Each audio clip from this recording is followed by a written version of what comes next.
Australia's COVID-19 vaccine rollout will receive a major shake-up. The Pfizer jab now preferred for those aged under 50 over concerns of rare blood clots linked to the AstraZeneca vaccine. Live to political reporter Andrea Crothers. Andrea, the Prime Minister made the announcement in a late-night press conference. He certainly did, Danica, and what would be a dramatic shift following our own medical advice after a small group of people developed rare but serious blood clots after receiving their first dose of the AstraZeneca jab.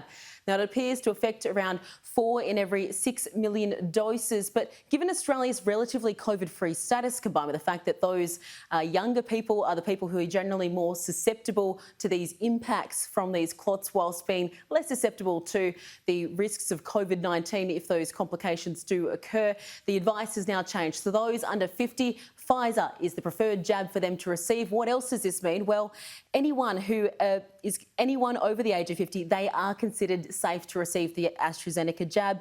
But those of any age who've had the first dose of AstraZeneca without adverse effects, they can safely get their second jab. So the Prime Minister says that this has all been done out of an abundance of caution.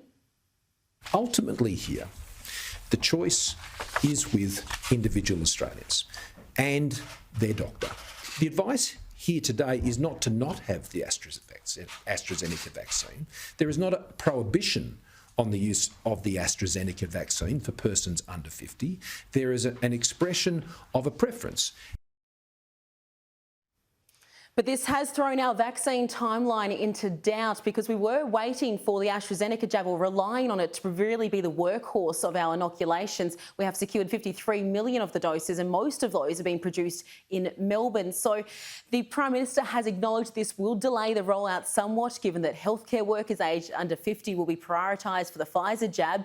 We are set to receive 20 million doses of the Pfizer jab, but so far only 850,000 of those have arrived. And Danica, this could have also broader economic implications too, given that the vaccine rollout being successful is really the key to reopening those international borders and avoiding lockdowns. Yeah, no doubt about it, Andrea. And I'm sure this will be top of the agenda at National Cabinet today.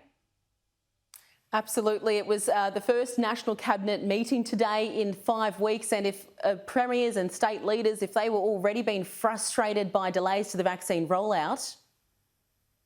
More data, more transparency would be incredibly welcome. Are you unhappy with the way that the federal government's handled the vaccine rollout?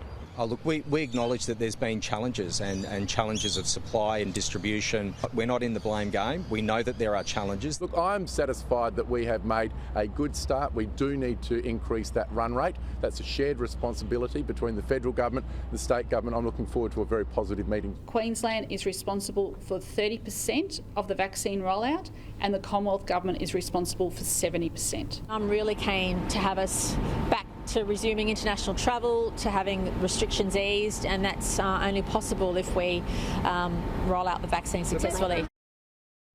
So if they were already frustrated about the rollout, you can only expect that those discussions will intensify as they really nut out just how the rollout will be affected by this change in medical advice. But what else is on the agenda? Well, aside from COVID and a risk analysis update, as well as the vaccine rollout, there'll also be the topic of the Respect at Work report. So that's that report by the Sex Discrimination Commissioner, Kate Jenkins, which was handed to the government a year ago, but they finally formally responded yesterday after receiving months of scrutiny about the mistreatment of women, particularly in Parliament. Now, 55 recommendations there. They were all accepted by the federal government. It includes anti-bullying orders, as well as a change to the Fair Work Act, so that sexual harassment is now made a sackable offence.